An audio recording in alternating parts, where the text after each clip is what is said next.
Each week on Culinary Confidential, Christina Cates, a seasoned foodie who has worked at some of New York City's top restaurants, will share her passion for the culinary world. Whether you're a professional chef, a restaurant enthusiast, or a lover of good food, Christina dives into the heart of hospitality, exploring the trends, triumphs, and challenges facing the food service profession. And you won't want to miss her chats with some of the most interesting and influential industry voices. And now, please take your seat at the table as Culinary Confidential with Christina Cates starts now, exclusively on AM 970, The Answer.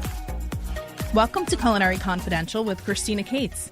This show is produced in association with my dear friend, Lucas A. Ferrara. Okay, we're on the road tonight with some international content as promised. Tonight, we're taking a bite out of a story that blends American comfort with Hong Kong flair and a dash of family tradition. We'll be joined shortly by Ronald R.J. Asher, the founder of Tai Tai Pie Pies, a beloved pie shop that's been serving up nostalgia and flaky crusts since 2010. R.J. hails from Illinois, where he learned the art of pie making from his mother and grandmother. After an incredibly successful career in corporate human resources, he traded spreadsheets for rolling pins and moved to Hong Kong in 2007. By 2010, he was baking pies in his home kitchen, sharing his childhood favorites with the city he now calls home. What started as a small operation has grown into a full-fledged bakery in Foton with a retail presence at the Great Food Hall. Tai Tai Pie Pies offers over 25 sweet pies, 15 savory pies, and 7 different quiches, handmade from scratch using high-quality ingredients like butter, cream, and house-cooked fillings. Their all-American apple pie, packed with 5 types of apples and a blend of spices, is a standout favorite. But RJ's commitment to quality doesn't stop at traditional recipes. He's also embraced innovation, incorporating plant-based options like Beyond Meat and OmniPork into his pies to cater to a diverse clientele. Beyond the oven, RJ is deeply involved in the Hong Kong community, offering catering services, baking classes, and even frozen packaged pies available at City Super. His dedication to his craft and his customers has made Tai Tai a staple for both locals and expatriates seeking a taste of home. Stay tuned as we chat with RJ about his journey from corporate life to pie making, the challenges and rewards of running a family-run business in a foreign city, and what's next for the King of Pies. Later in the hour, RJ is going to talk to us about the dining scene in Hong Kong. The dining scene in Hong Kong is one of the most vibrant and diverse in the world, shaped by a mix of Cantonese tradition, regional Chinese specialties, and strong international influences. Street-level dining is still a cornerstone of the culture, from casual tea cafes serving mild tea and pineapple buns and noodle dishes to Dai Pai Dongs offering wok-friendly classics in open-air settings. At the same time, Hong Kong is home to an impressive number of Michelin-starred restaurants and world-class fine dining, reflecting its role as a global financial and cultural hub. What makes Hong Kong unique is its range, right? You can enjoy a bowl of wonton noodles for a few dollars at a neighborhood shop, then experience cutting-edge fusion cuisine the same evening. Food is deeply social here, with dim sum traditions, family-style sharing, and late-night dining all part of everyday life.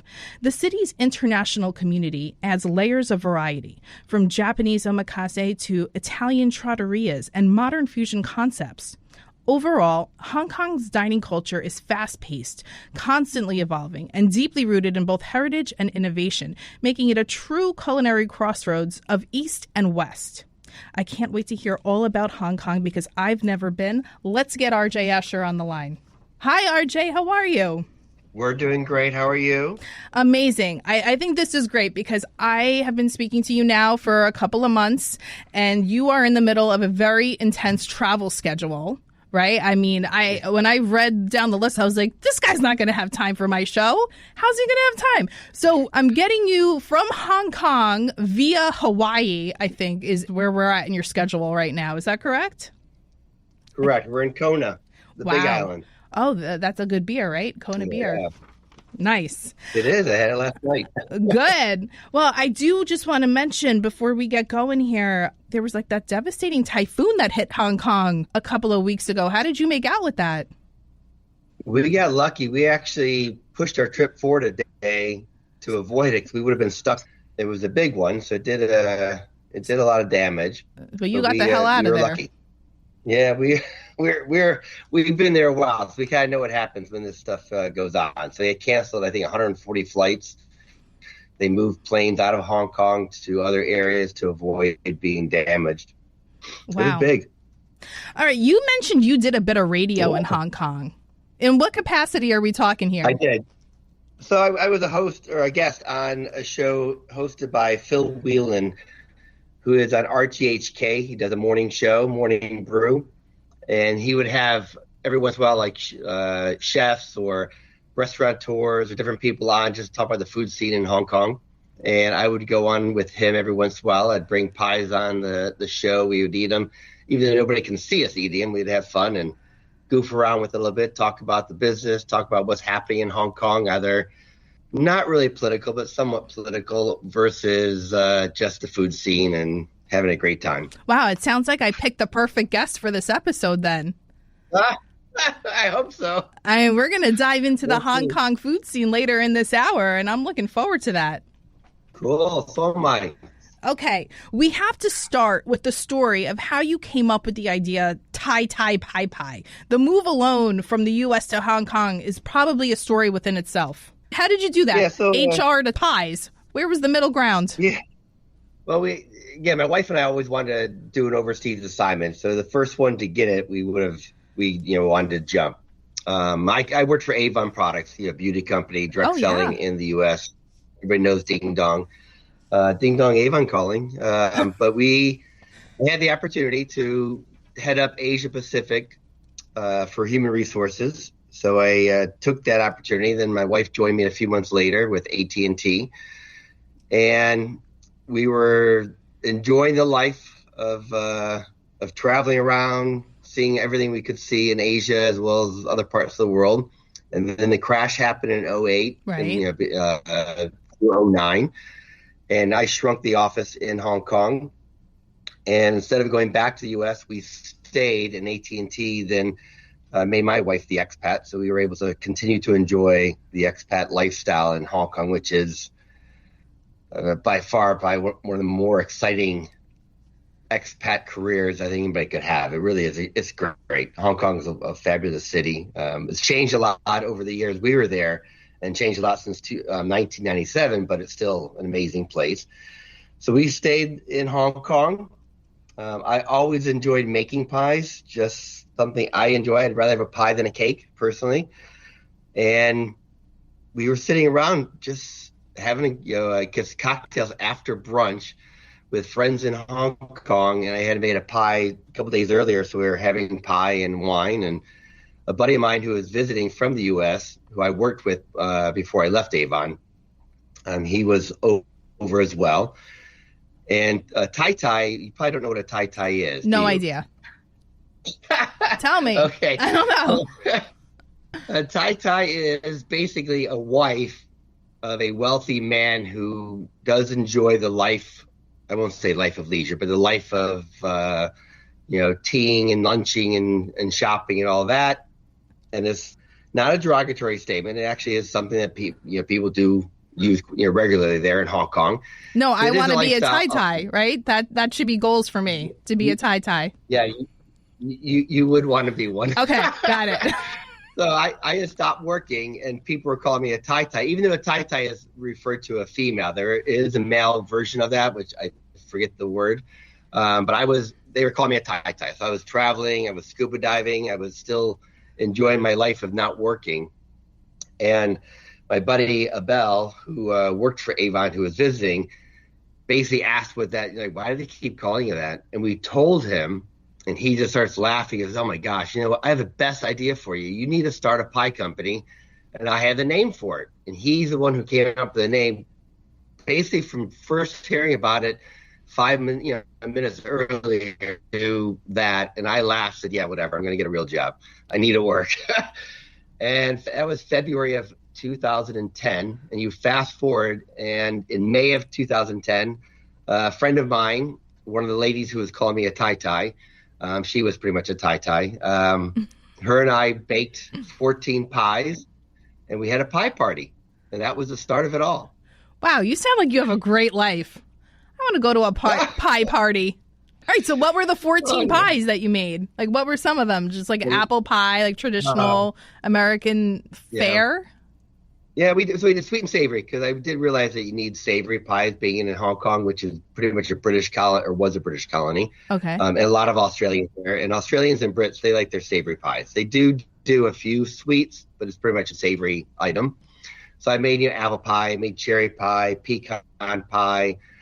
We did a couple of unique ones, blackberry galette. We did, I think, a lemon meringue. Chocolate cream? I didn't do that was one of the ones that people recommended. They're like, you need to do a chocolate pie, a chocolate cream pie. And for the longest time, I only had a chocolate pecan. And then my niece, Riley, she wanted a chocolate pie. So I created a recipe for her. And when it first came out, it was Riley's chocolate pie, but I changed it to something much more fun. All my pies had fun names. It's like our pecan pie. Well, like the name of your business. Pie.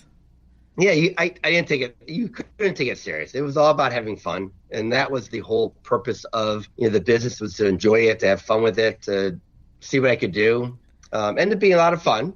A lot more work than I guess it led on to be, but it was great. We have the chocolate pie came from that, and then we had savory pies. We had chicken mushroom, steak and Guinness. We had a few quiches. That's a good one. Yeah. Yeah. So it was fun. I got to ask, because I know my dad's listening because he listens to the show every week, and he makes apple pies around the holidays, and the curse words coming out of that kitchen every holiday season, it gets very intense because he can't get the pie crust right. Give me a number one pie crust tip, please, for Bob Cates listening. Okay. Number one tip, very, very cold water, ice cold water. Is probably the best. And butter that isn't too hard, but it can't be soft. Okay, so I'm going to tell you the water. The water is probably what's messing him up, because he's probably using water out of the sink, right? Which is like, lukewarm, chilly, but you need ice cold water. Yeah, we use cold water. But we used purified filtered water for the bakery that was really cold. But we also, we made 50 kg at a time making doughs there. When I first started, I was making 1 or 2 doughs at a time. We were doing a lot of doughs at one time. Yeah. But you can't overwork it. And we moved away from hand cutting it. You use the little cutter to cut the butter into the flour, to using a mixer. And it's usually just a KitchenAid or a Cuisinart for a home use. We had giant machines in the bakery. Yeah. But you have to be careful that you can't overwork it, because the butter gets really, really soft and right, and then it's too late. Yeah, and the big thing, I did a lot of cooking classes, which is kind of fun because my little hobby. Besides the bakery, we just did it for a good time. I used to compare the glutens to our pups. We have 2 little twins, Yorkshire Terriers, 2.5 kg. And, when little dogs get really hyper, where they bounce around, they jump up, they're active. And that's what glutens do. When you overwork your pie dough, the glutens get crazy and they're just never fun. So the dough shrinks. When you roll it out, it'll shrink up. When you bake it, it shrinks too much. So the big key for any dough is to not overwork it.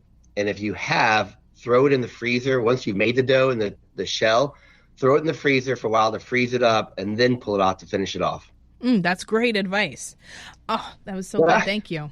All right. How do you start a business in another country? I wouldn't know the first place to start. Yeah, I didn't either. So I really reached out to a lot of friends who I knew from the food industry. We've been foodies forever, my wife and I. So we don't have kids. So for us, a big thing for us is going out and enjoying, a bottle of wine and a great meal. So I networked with people who I knew who were mostly westernized. In Hong Kong, who started businesses as well, restaurants or, little small, shops in Hong Kong. And I just started finding out what to do. The benefit of being in Hong Kong, and I've touched on this a little bit with you before the show, it's a westernized society. I mean, yes, it's when you're there, you do realize that it's local Chinese, and they have all the history and the shops and dai pai tongs that you want to eat at that are very local. But it is so advanced, and they do make it very easy for Westerners or outside investors to come in and start businesses. So I basically did that. I started before I even had it going. I trademarked the name Tai Tai Pie Pies, and I had the registration for the business. And all you need to do, you can do it yourself. I chose to do it with an accountant. He did the whole registration for the business for me because I felt it was easier. And it was, I think at the time, like 3,000 Hong Kong dollars, which is like $400 or so US. And it's very inexpensive to start up, the business. And then of course, it keeps going. But it's fairly inexpensive to start a business there and not that complicated. The hard part is just getting it going. And Hong Kong is the size of New York City, population-wise. So I don't think I realized that. Yeah, you can hit a large group of people very quickly. And with social media and with, all that's happened the past, 10, 15 years, it does make it easy to get the word out.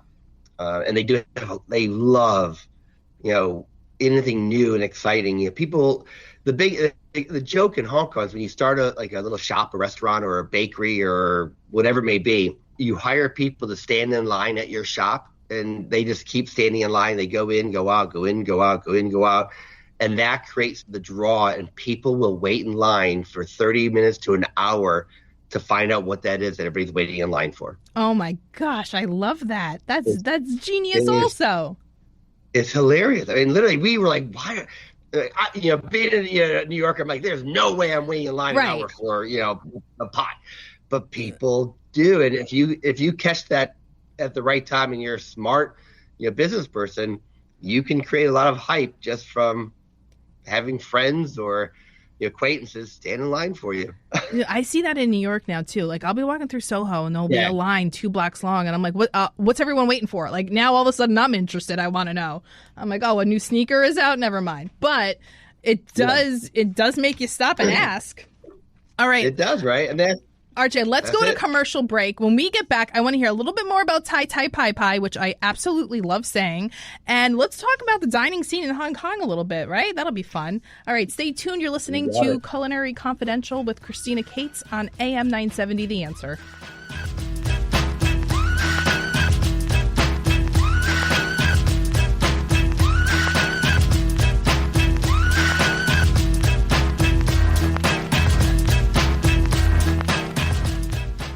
Over the last 30 years, Newman Ferrara, a New York City law firm, has evolved into a national practice focused on real estate, commercial, litigation, civil rights, class actions, and other complex litigation, representing many of the city's largest property owners, managing agents, and thousands of tenants. Newman Ferrara handles some of the nation's most significant class actions and civil rights matters. Newman Ferrara at 1250 Broadway in New York City. Go online to newmanferrara.com. That's newmanferrara.com. Listen to the firm's name partner, Lucas Ferrara, every Saturday at 10 a.m. on Dottie Herman's longest-running real estate radio program, Eye on Real Estate on AM 970. A real estate lawyer for 35 years, Lucas is a professor at New York Law School and is also a published author with books on real estate and New York's landlord-tenant law. Tune in Saturdays at 10 a.m. to hear Lucas's unique perspective and advice on Eye on Real Estate. Welcome back to Culinary Confidential with Christina Cates on AM 970, The Answer. Welcome back to the show. My guest tonight is Ronald Asher, the founder of Hong Kong-based Tai Tai Pie Pies. We've spent the first part of the show discussing building the business and moving from the States to Hong Kong. It's been pretty fascinating, RJ. I now want to talk a little bit more about the vibrant food scene that's going on in Hong Kong. So welcome back to the show. Hello. Hello. Okay, so Hong Kong. What was your first impression of the food culture in Hong Kong when you arrived? To sum it up real quick, New York City. Really? It felt like being in New York City. It was so similar.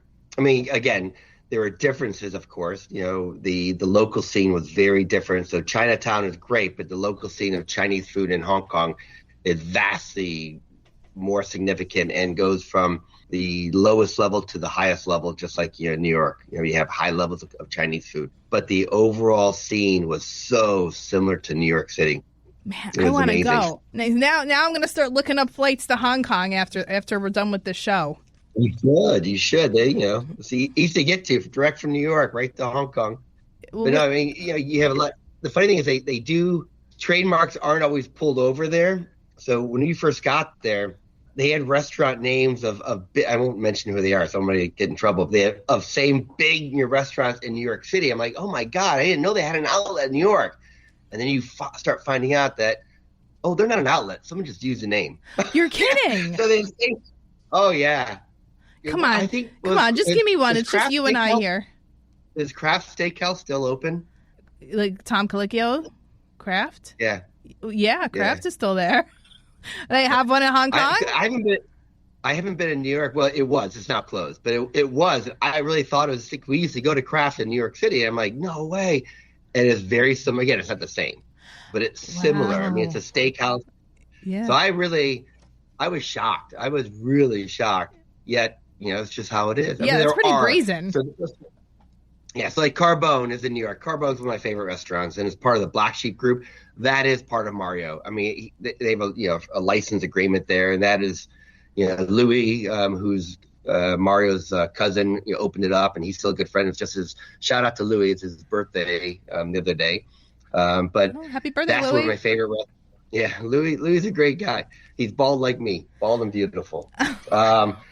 So Carbone is awesome. It's just like New York City. It's fun. They do a lot of that in terms of collaboration, but there are also those unique ones that just took the name and popped up. That's crazy. All right. Well, I was going to ask you how dining out compares to the U.S., but it sounds like it's pretty much the same for New York, at least. Yeah, I mean, it's similar. Again, there are differences, of course. Like I said, the Tai Pai dongs and the local shops are so unique and they're everywhere. So you can get great local, Chinese or Japanese or Korean or Thai, and they're what we would call in the U.S. hole in the walls, but they're awesome, great little shops run. A lot of times they're run by families, just like in New York or in the U.S., you have the Chinese restaurants that are run by families. You have these little restaurants in Hong Kong that have been in the family for years. Unfortunately, with COVID, a lot have closed. And COVID was tough in Hong Kong. We locked down for good. For almost 3 years it was. Wow. So we weren't doing tourism. And tourism has not come back to the way it used to be. Mm-hmm. It's slowly coming back. But we have, and we'll get into it more and more, but we do have some issues going on in Hong Kong that are hurting our food scene. The biggest one right now is north of the border, which is Shenzhen. Everyone's going to Shenzhen to go, you can go to the Ritz-Carlton there and spend $1,500 or less a night, Hong Kong, not U.S., which is like $200 or less for a gorgeous room in the Ritz-Carlton. Eat for two people, maybe for 800 Hong Kong dollars, which is about 100 U.S. dollars. Whereas in Hong Kong, it's more expensive still because the China government's helping subsidize a little bit of the business in Shenzhen. So that's hurt us a little bit where people are just going north to have a great weekend away. Yeah, I mean, I would too. Yeah, exactly right. That's what people do. So that's been tough. And COVID was the biggest downfall. However, it is still an amazing food scene. Restaurants are popping weekly. Every week there's a new group of restaurants that opened up. You'll lose a few good ones here and there, but things are still, moving and grooving there. It is a great food scene. Prices have gone up because of imports. Thank you, duties and tariffs and all that stuff. But part of the game. It's happening everywhere in the world. Okay, so where do you go for the most authentic Hong Kong style dining experience? We call it Tai Pai Dong. So they're local little shops. A lot of times they may not be in a complex. They may be off of a parking lot area. Where my bakery was, we had a group of Tai Pai Dongs they would look like tents almost, but they have walls. They have a little canvas topping. Very inexpensive to pop up. They've been there forever. And you go, and some will specialize in unique things. Like the ones by my bakery, when I had it, they specialize in pigeon. Oh, yeah. We wouldn't normally eat pigeon in the U.S. Right. They eat pigeon. So there are different things like that. But that's where you go. If you go to Singapore, you go to the markets where they're like a parking lot area set up with the same similar ideas. One's the circus. So everybody has their own unique thing. But I guess as a Westerner traveling from the U.S., you would probably shy away from them when you looked at them. Yeah. They looked like kind of me. scary. Mm-hmm. Sometimes best, yeah. I did too. The first few years we were there, I'm like, there's no way I'm going there. Yeah. That just does not look safe. Yeah. And now you walk in and they're like, RJ's back again, 3 nights in a row. But it's fine. I mean, you get unique food, and then you have restaurants. You have the local restaurants that have been around for 50 years or more that make an amazing soup dumpling, Shilling Bao or something. You have that everywhere, and that's what you look for. And you find out a lot of the places to go that are great from other expat friends who've been there for a long time, because they find out from somebody, and you pass around. So the little difference of Hong Kong versus New York, again, in Hong Kong as an expat, you were always looking for your next friend, because people are leaving. They were leaving. They don't leave as much now, but they still do. But people are leaving every year. You have a couple that have been there for 2 years, and assignment's over. They're out. But the key is they probably have introduced you to 5 or 6 of their friends, and then you introduce people to 5 or 6 of your friends. And it's about networking your friendships. And everybody has their favorite place they went to, or favorite food dish, or whatever it may be. And that's what it all came from. And it's constantly about that. And that's what makes Hong Kong so exciting. We got there, we didn't know anybody really. We knew maybe the people we worked with. And you meet people through the American Club, which we are very involved in. Oh, that's good. And they start, you start getting introduced to other people. The people who don't network out of their circle are usually the ones that leave within 2 years. Yeah. But you're networking, you're putting roots down. Yeah. And that's what we did. And we have friends that have moved away that we still stay in touch with because we had great times with them. And that's what makes Hong Kong what it is really the introductions of people. And, and it's not Westerners to Westerners. It's, Westerners to Chinese to, Malay to Indian. It just goes around, and it's a melting pot. It's basically, like I said, it was like New York. It is a giant melting pot. Are there any unspoken rules of eating out in Hong Kong? Like, what's the tipping procedure there? Well, that's what's great about Hong Kong and Asia. No tipping. None. We do. We still tip. So we still do tip. But the interesting thing is you should not get upset or mean, because people they then shy away from you or whatever because they don't like confrontation. But tipping is not part of it. They do. All the local restaurants have a service charge of 10%. And that's when you first, that's what you think. You get there and you think, oh, there's a tip already on it. The service charge goes to management for breakage, for anything that went wrong and all that. Ancillary expenses. Right. Whereas the Western chefs and the Western groups, they've taken that off the menu, or the bill, not the menu, the bill. And they put, tipping to discretion if you enjoy the meal, because they want to get away from that. They want to get away from that whole, the extra 10% goes to my pocket, and that's not what it should be. It should be going to the staff. Some still put it on, but they'll tell you, it does go to staff, and then tip anything more above that. And the service charge is 10%. So the service charge is smaller than the U.S. People talk about how crazy the U.S. has gotten in terms of the tipping. And it's out of control. Now. I should do a whole show about tipping in the U.S. I mean, you got to tip people for your cup of coffee now in the morning. It's just like if someone looks at you, you got to give them a tip, and it's absurd. And I'm someone who tips heavily, like on the regular, but even I'm like, this is just too much. And we are too.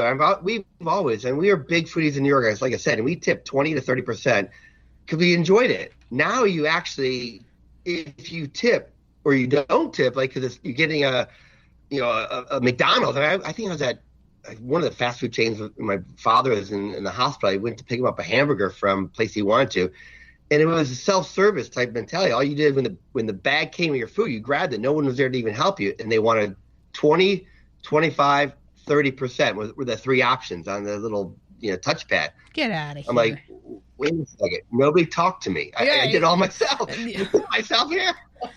It's crazy. The first time it happened. Yeah, the first time I saw it, 'cause I don't live here, so I don't see it all the time. I couldn't believe it. This is over 2 years ago. I'm like, wow, this is crazy now. So there's no tipping, and most of the rest of the world isn't that way. Europe, no tipping. Australia, no tipping. Now it's starting to come in. I heard Australia starting to do tipping. And, other parts are, but in Hong Kong, it's 10% service charge. If you want to tip, you tip. You don't have to. A lot of people don't. Western people usually do because they feel they want to support the staff. And a lot of my friends that I hang out with, they tip cash. Love it. They know it goes to the staff versus credit card. It goes to some cases, management. The bigger Western groups, though, are trying to avoid the service charge of the tip. Okay. Automobile. All right, let's head to our last commercial break. Stay tuned. You're listening to Culinary Confidential with Christina Cates on AM 970 The Answer.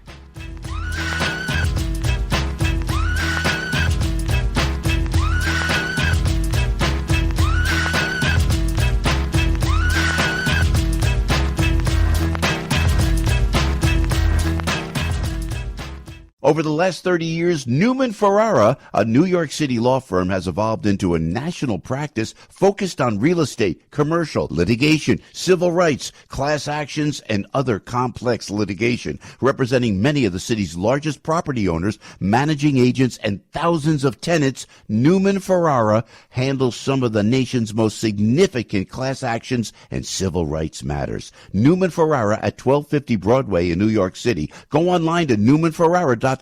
That's newmanferrara.com. Listen to the firm's name partner, Lucas Ferrara, every Saturday at 10 a.m. on Dottie Herman's longest-running real estate radio program, Eye on Real Estate on AM 970. A real estate lawyer for 35 years, Lucas is a professor at New York Law School and is also a published author with books on real estate and New York's landlord-tenant law. Tune in Saturdays at 10 a.m. to hear Lucas's unique perspective and advice on Eye on Real Estate. Welcome back to Culinary Confidential with Christina Cates on AM 970, The Answer. Welcome back to the show. My guest tonight is Ronald Asher, the founder of Hong Kong-based Tai Tai Pie Pies. We've been talking everything from the dining scene in Hong Kong to starting a business abroad. So, RJ, welcome back to the show. Yes. Okay. So, back to Hong Kong. Has living there changed the way you eat? No. It's just changed the way I look at the world. Ooh, tell me about that. How do you look at it differently? You look at it, especially, I guess more so look at what's happened in the world in the U.S. You look at it from the outside perspective versus living it inside. Yeah. And you really do start to question some of the things that are going on. Oh, wow. Let's not get political here, but but it is interesting. You do look at it differently. Well, my food scene is... How could you not look at it differently? I mean, like, it's with anything in life. When you step out of it and look at it more globally, you have a different perspective. Yeah, you do. But the food, I guess my eating point is you do get more open with what you eat. Because, there are things that you would not normally think about in the U.S. Yeah, when you're traveling in Asia. And I won't say Hong Kong only, it's Asia. Because when you're in Hong Kong and you live in Hong Kong, you travel a lot. The Hong Kong airport is incredible. You can get in and out. So my wife still believes in leaving the house 3 hours before the flight. You get there 2 hours before the flight, or more than that actually, and you're there because she likes to go to the lounge. She's a high level status at cafe, so they have an amazing first class lounge. But you can literally show up an hour before the flight and make it to the flight. Wow, it's that efficient. That's like private aviation in the U.S. Yeah, right. I don't recommend that, but I know people who do that. So, but again, you're traveling throughout Asia, you get unique flavors, unique culinary experiences, unique dishes that you just wouldn't think about, when you're in the U.S. or even know what it's called. Like you have to ask, what is this? I don't know what this is. And I'll explain to you what it is. But your taste buds open up. You enjoy different cuisines.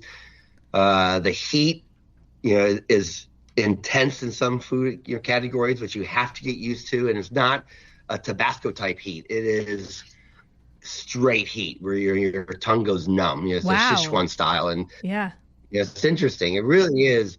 It is exciting to be, in the Hong Kong scene. Because you don't only get the Western cuisine that's unique and different that you would get in the U.S. You get all the Asian cuisines plus European. So it's It been a lot really of is fun. a melting pot there. It is, and the chefs have come are amazing. They've had we've had all the top chefs open up. Daniel's opened up a restaurant. Really? Soon, I think. It was a restaurant, Seva, which was an amazing rooftop. Bonnie Goxon, it was her place. She closed it last year, and the rumor is that he's opening up there, which it'd be pretty cool if he does. I mean, I'm almost certain, almost 100% that it is, but I don't know if it's a permanent shop or just for a short term, but it will be amazing. Thomas Keller's been there to do some pop-ups with the Mandarin. Joe Rubichon has just reopened his restaurant in Landmark. I mean, there's some, all the big chefs are there. They know that it is a culinary capital. Tough, it is, and it was tough during COVID, and it's finding a hard way back. But they know it is still the place to be because you have nationalities from around the world in a very small, confined location. You're talking this, like I said, the size of New York City, yet it's a melting pot of people from all over, and the income level is astronomical. All right, you've sat on many boards throughout your career. You're currently a member of the Hong Kong Chefs Association for the last, I think, 13 years or so. What are you doing with this platform? Well, I was on it for more active when I owned the bakery. I've kind of now been less active, which I kind of feel bad about. But when I was in the bakery, I know it's bad, but it is amazing. The Hong Kong Chefs Association, they do some great work. Part of it, the Young Chefs Group, which basically chefs help train these young chefs to go compete all over the world. They've won a lot of awards. Oh, it is. My business partner, he helped them a lot. He would supply sous vide machines and vacuum machines and all that to help them to do their projects and their chefing when they win that competition. It is amazing. And again, like I said, we have chefs from all over the world that come in, and we have that have also lived there. A lot of Swiss chefs are there, which are amazingly well trained in French cuisine and others. They're very involved in the Chefs Association, and they do a great job. We have a lot of great fun dinners. We have a fondue dinner every year at the Pacific Club, which is really cool. So chefs really do spend a lot of time networking, coming together, helping each other. That's what it's all about. Competitive. Yeah, it's very competitive, but it's not as cutthroat. I guess it does happen sometimes. You get a sour apple every once in a while, but for the most part, like I said, when I started, I was networking with people who are in the business. Everybody shared their point of view. Go to this supplier for this, go to that supplier for that, network here. This is what you need to do for your landlord. Landlords are the worst in Hong Kong. they're terrible. So, this is what you need to do, how to negotiate, so everybody tries to help out because they know that the greater good is if everybody succeeds versus, trying to put people out of business. Because a rising tide lifts all boats, right? You got it. That's right. Got it. All right. So let's do, if you don't mind, just a couple of rapid fire questions to end the hour. I'll just ask you something and you can answer it. Okay. What's one ingredient you can't live without in your kitchen? Butter. Butter. That's right. Best part of living in Hong Kong as an expat? The people. Yeah. Okay. What's your go-to comfort food when you're homesick? But it doesn't sound like you get homesick from the U.S. very much. Oh, boy. I guess a burger. Yeah, just like a good juicy burger. Yeah, but I've been doing smash burgers. But I love a good burger. You can't get that there? There's a business opportunity. Smash burgers, open it up. They're oh my gosh, smash burgers are everywhere. But I love a good burger. The American Club has a great burger, but I just love a good burger. Yeah, me too. If you could invite any person, living or dead, to dinner, who would it be? My grandfather. Oh, that's so nice. I was going to say Elton John. That would be my pick. Best place you've ever traveled to? I guess, I just love it. Italy. Yeah, you're a foodie. It's the Mecca. Yeah. Okay, what's the biggest only in Hong Kong moment you've ever had? Hong Kong sevens. What's that? You know what that? No. Yeah. So sevens are rugby. 7 on 7, 7 minutes, 2 quarters, 14 minutes total.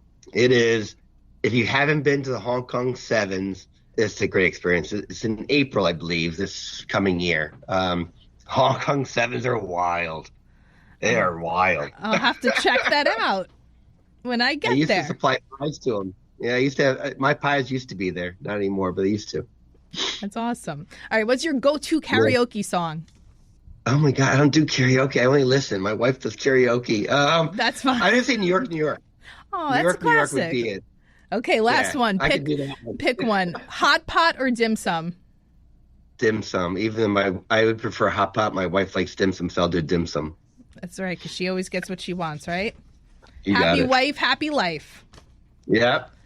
All right, RJ, thank you so much. This brings us to the ingredient of the week. This week's ingredient of the week is one that adds a burst of fragrance and flavor to countless Asian desserts, pandan leaf. Often called the vanilla of Southeast Asia, pandan is prized for its sweet, grassy aroma and vibrant green color. In Hong Kong and across Asia, pandan is used in cakes, puddings, rice desserts, and even drinks, giving a subtle floral note that elevates simple ingredients. And fun fact, pandan leaves aren't just flavorful, they're also versatile. Fresh or extracted into a paste, they can color and flavor pastries, steamed cakes, and even savory dishes, making it a staple in both modern and traditional kitchens. You can find anything online these days, but if you're in New York City, you can find pandan leaves at any Asian grocer, and there's several downtown like Bangkok Center Grocer on Moscow Street and Tan Tin Hung on the Bowery. Thank you for listening to Culinary Confidential with Christina Cates, Sunday nights at 9 p.m. on AM 970 The Answer. Tune in next week for a show all about sports and the food and venues that go along with it. I have my good friend, Chef Joey Fortunato, joining the show to give us tailgate tips and recipes great for hosting on game day. He's also the executive chef at a new spot in Midtown called The Splendid. Now, this is an elevated sports bar located on 52nd and 5th. It's part of the Stout Hospitality Group. If you've ever been to New York and watched a big game on the TV, it's probably been at Stout. There are 19 restaurants and bars within this hospitality group, and Chef Joey is bringing one of the owners on the show with him to talk about the journey of expanding this brand over the years and what's made it so successful. But as RJ Asher always says, enjoy. And remember, always leave room for dessert. But that's the show for tonight. Thanks for listening and have a great night.